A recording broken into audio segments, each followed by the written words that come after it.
तिरंग्याचा अभिमान आमच्या उरात आहे, शहीदांच्या रक्ताने तो रंगलेला आहे. स्वातंत्र्य म्हणजे नुसते शब्द नव्हे, ते हजारोंच्या बलिदानांची गाठ आहे. आज मी उभा आहे अशा एका दिवशी, ज्या दिवसाने आपल्या भारताचं भाग्य उजळतं, म्हणजे 15 ऑगस्ट स्वातंत्र्य दिन. स्वातंत्र्य हा शब्द ऐकला की मनात थरार उठतो, जसा झेंड्याचा आवाज कानात उठतो तसा शूरवीरांच्या इतिहास हृदयात धडधडतो. पण मित्रांनो, कधी विचार केला का स्वातंत्र्य म्हणजे नेमकं काय? स्वातंत्र्य म्हणजे मनाने मुक्त असणं, स्वातंत्र्य म्हणजे विचारांचं बंधन मुक्त होणं, स्वातंत्र्य म्हणजे आपलं मन जगात मोकळेपणाने चालणं. पण हे सहज मिळालं का नाही? हा दिवस केवळ आनंदाचा नाही, तो अश्रू, बलिदान, त्याग आणि संघर्षाचा सार आहे.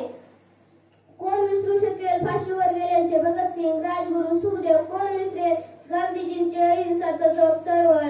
कोण विसरेल टिळक, सावरकर, नेताजीचा लढा? आणि कोण विसरेल या स्त्रियांना ज्या होत्या उठाव्यात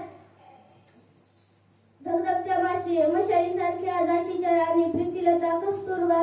या सर्वांनी एकच गोष्ट सांगितली, स्वातंत्र्य मागायचं नसतं, स्वातंत्र्य लढून मिळवायचं असतं. म्हणूनच आज स्वातंत्र्य एवढे बोलून मी माझे भाषण संपवतो. जय हिंद, जय भारत.